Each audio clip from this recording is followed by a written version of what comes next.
Hello, this is Matt on the Moon Lambo channel, and I've got 3 stories for you in this very latest Moon Lambo Hot Jam, including this one from you today. Is Flair mainnet launch delayed due to Ripple/SEC case? CEO Flair answers. Is indeed the topic at hand. Is the Spark token release and the Flair network actually being delayed because of what's going on with the Ripple and SEC lawsuit? Also, there is this headline from you today. Little, just brief legal update. Here's the headline. Ripple versus SEC. Settlement hopes falter as parties move to extend discovery deadline. And then on a topic that I just find interesting, not specifically related to Ripple and XRP, but interesting nonetheless, there's this. This is an article from Crypto Newsflash titled Quantum Computing Will Break Bitcoin, Expert Warns as Google Leads the Revolution. So I'm going to share with you the scary part right there, but also this. This is a headline on the exact same topic. Now, this one's from November of last year, but it doesn't matter. It's titled Bitcoin Millionaire Michael Saylor Addresses the Threat of Quantum Computing, Says Some People Are Paralyzed in Fear. And so Michael Saylor, of course, the founder and CEO of MicroStrategies, he's very famous in particular in the world of crypto for having just purchased a boatload of Bitcoin at all sorts of different prices. They're still buying Bitcoin. It's really interesting. And so whatever you think about Michael Saylor, and I on the whole, I think he's an interesting guy, and I think he gets all sorts of stuff right. Some of his comparisons when he talks about money is energy, and he tries to, I can't remember exactly how he articulates it, but he tries to like justify Bitcoin's outrageous energy consumption by stating that money is energy, something to that effect. It's just kind of silliness. But other than that, I tend to think he's got a lot of good points in a general, just like big picture stuff, and he certainly understands how the United States is debasing the dollar. So.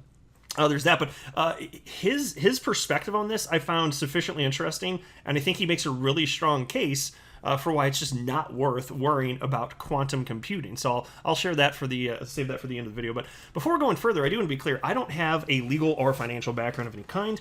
I'm not offering legal or financial advice, and you definitely should not buy or sell anything because of anything I say or write. I'm just an enthusiast who enjoys making YouTube videos as a very fun hobby. But that's all that's going on here, damn it. And if you don't like it, you can just get out. All right, into the piece now.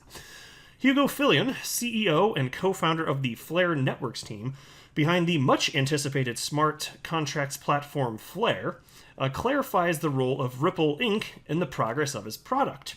In his latest tweet, Mr. Fillion shared the link to semi-ironic community-driven resource WinFlair. This is funny, by the way. WENFLARE. Win Flair, as in like Win Moon, Win Lambo, that type of crap.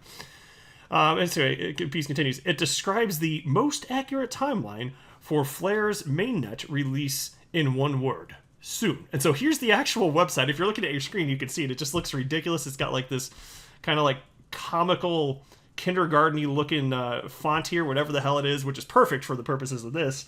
And it says Win Flair, W-E-N Flair. Good question.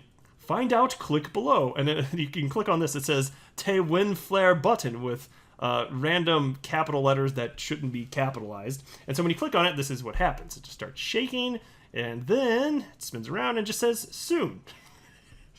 Somebody went to the trouble of making this website. Just think about that. Damn. I mean, I like it. It's funny, but damn. What a good use of time.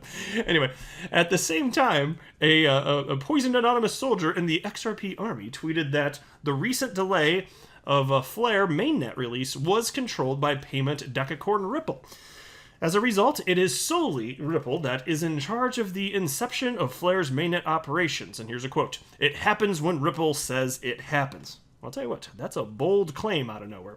And so Mr. Fillion dismissed this statement and emphasized that while Ripple is a partner of Flair Networks, the digital payments giant can in no way affect Flair's critical milestones. And here's a quote from Mr. Fillion, CEO. I can't emphasize this strongly enough. Whilst Ripple is a valued partner and supporter, they are a minority investor in Flair and do not dictate anything at Flair whatsoever. And so, as most of you already knew at this point, there has been a delay. We first found out about that. When was that? It feels like it's probably been like a month and a half at this point, something like that. Time just be flying.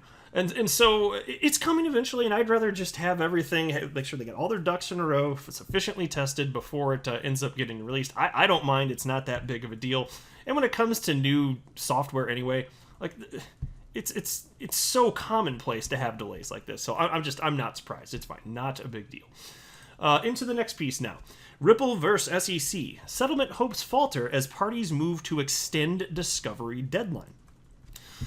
Ripple and the U.S. Securities and Exchange Commission have filed a joint motion asking federal judge Annalisa Torres to extend the current expert discovery deadline to November 12th. The extension is needed to depose CEO Brad Garlinghouse and co-founder Chris Larson, the company's two top executives who were named as individual defendants in the high-profile cryptocurrency case. As reported by You Today, Magistrate Judge Sarah Netburn granted the SEC's request to extend the pre-trial discovery phase by 2 months to October 15th. However, it now appears that expert discovery will drag on for almost a whole month longer. Yeah. Every time we think, like, okay, we finally have a reasonable time frame, just keeps getting pushed back and back and back, and it's unfortunate and annoying.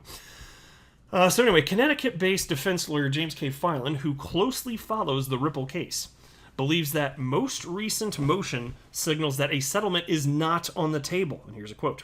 In my experience, anyone who thinks this case is settling anytime soon should reconsider. That's the quote. Judge Torres still has to rule on the Ripple executives' twin motions to dismiss the case and XRP holders' motion to intervene. There are also several ongoing discovery disputes, with the court recently scheduling a new telephonic conference. So we'll see. Final topic for this video, crypto newsflash. Quantum computing will break Bitcoin, expert warns, as Google leads the revolution. I've always found this topic to be interesting. I don't know about you guys, but the idea of like making cryptography obsolete effectively, like that's kind of what we're talking about here. But anyway, while regulators have cracked down on Bitcoin in some regions globally, hackers have descended on trading and storage platforms, and altcoins keep chipping away from its market share. Bitcoin may have an even bigger problem. According to one expert, quantum computing threatens Bitcoin more than anything ever has, and the industry must address this urgently. And so think about this. So that sounds like a lot of fear and panicky stuff. But it's like if there is something to this, and it's certainly worth the discussion at a bare minimum. Even the XRP that we hold. Think about that. What if cryptography were no longer a thing on planet Earth? Because like that is what we're talking about here. Then XRP and Bitcoin and the crypto asset class couldn't exist, but the implications are actually way bigger than that, even, as I'll be getting into in this video. So just hang with me here. Anyway, the piece continues though. Quantum computing has been in development for about 3 decades now, with governments and some of the biggest companies globally, such as Google and Microsoft, investing billions of dollars in it. And it's coming of age. This new era of computing replaces traditional computer bits with qubits that can process information at a vastly superior speed.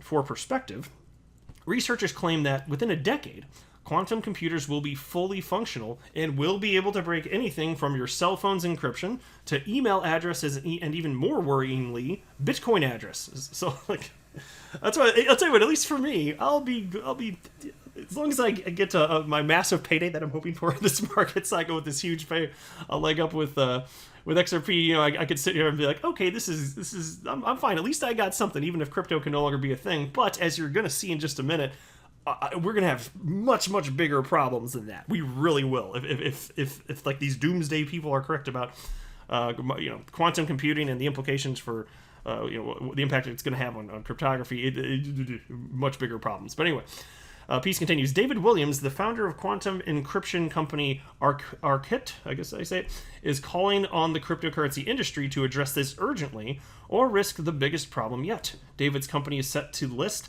at the New York Stock Exchange in the coming month via a SPAC acquisition, and he told Forbes the following. Here's a quote. Quantum computers, expected to be operational by 2026, will easily undermine any blockchain security systems because of their power. There needs to be rather more urgency. And then the piece continues. This Pandora's box can't be ignored, especially with the advances in the field. Google, for instance, recently announced that its scientists had created micro-scale time crystals for years for energizing ultra-powerful computers, as reported by the Washington Post. And so this, according to UC Berkeley's Narman Yao, is a rest stop on the road to building a quantum computer. Charles Hoskinson, the Ethereum co-creator and Cardano creator, sounded a warning earlier this year. He claimed that while developers can upgrade to post-quantum algorithms, this would dramatically slow blockchains down, and Bitcoin isn't exactly fast in its current state, obviously. And he said the following, here's a quote: "Blockchains are effectively fundamentally flawed if they don't address the oncoming quantum age. The grown-ups in the room know what's coming." And then the piece continues. Other experts have sounded a warning as well. Duncan Jones, the head of quantum cybersecurity at Cambridge Quantum Computing, said the following: "If this isn't addressed before quantum computers pose a threat, the impact would be massive. Attackers could create fraudulent transactions and steal currency, as well as potentially disrupting blockchain operations." And so right here, if you're in this, you might read this stuff and hear about it and just be like, what the hell am I even doing in crypto? This sounds even more risky than I was recognizing. Maybe, sort of. I'm not pretending it's not the problem that should be on people's radars, but consider another take on it. Take a look at this. This is the article from the Daily Hodl where Michael Saylor jumps in. MicroStrategy CEO Michael Saylor says he's had enough of people on Twitter asking if he's concerned that quantum computing will one day break Bitcoin. In a new interview with analyst and investor Scott Melker, Saylor says anyone who builds a machine that can crack the cryptographic algorithms keeping the internet secure will have other things to think about aside from Bitcoin. And check out this quote, because for the most part, I actually pretty well agree with his stance on this. So check out this quote. "If I have to hear one more frickin' crypto Twitter person tell me, aren't you concerned about quantum computer attacks? You guys, you're going to sit and hide in your basement shivering, never making any decision, never taking any investment choice because you're afraid of a quantum computer theoretical attack?" Let me tell you what I think when I hear those things. If some dude ever does invent the all-powerful quantum computer that can crack anything, they have the option to start a war, topple a government, destroy and kill anybody or anything, take anything they want from anybody they want. You think they're really going to bother to try and take 0.1% of the wealth in the world when they could have the other 99.9%? So let me pause right there. This is one part where I get what he's saying, but I think the answer is yes, perhaps. First of all, the world of crypto is going to be worth much, much more in the future. And if you take it quickly and sell it, then maybe you'd be fine, but you're certainly going to dampen confidence in the market, let's say, and so prices would probably crash globally anyway. But yeah, so in the future you'd think it'd be worth a bigger percentage anyway, but it doesn't really matter. Like, you can do so many other things. Like, it's not like just crypto would be impacted, and that's the point. And so let me read his quote further here. "And by the way, why would I bother to take the $250 trillion of assets when I could just murder everybody or control everything or make myself God? There are people that have more power than billionaires. They run countries. And so I'm not concerned about the dude with the atomic overthruster magic genie that can do anything, because I think when you have infinite power, there's other things that are more interesting to do with it." Yeah, and so that's the end of the quote. And I tend to agree with that. All sorts of other S-word would hit the fan. It wouldn't just be... So crypto, yeah, big problems. It's true, but cryptography is used all over the planet for all sorts of things, like including the internet and email and so on and so forth. Like, everything's just open to everyone then. So all I'm saying is it's a problem for everything, and so either humans figure out the solution or they don't. But what I'm saying is this isn't a problem that's going to be contained to crypto, and so to me it doesn't make sense to avoid cryptocurrency investing specifically for this reason. There are all sorts of other reasons, and yes, investing in crypto is risky. This is not a reason that I'm factoring in for me, because it's just nothing. It really isn't. So Saylor says people looking to invest in any company in the world could sit around worrying about the threat of quantum computing, and they would never make any money. And so here's one last quote. "Of course, no one who is a shareholder of Amazon or Facebook or Google gets up in the morning and says, 'Oh my God, I have to sell my Apple stock because someone might invent a quantum computer.'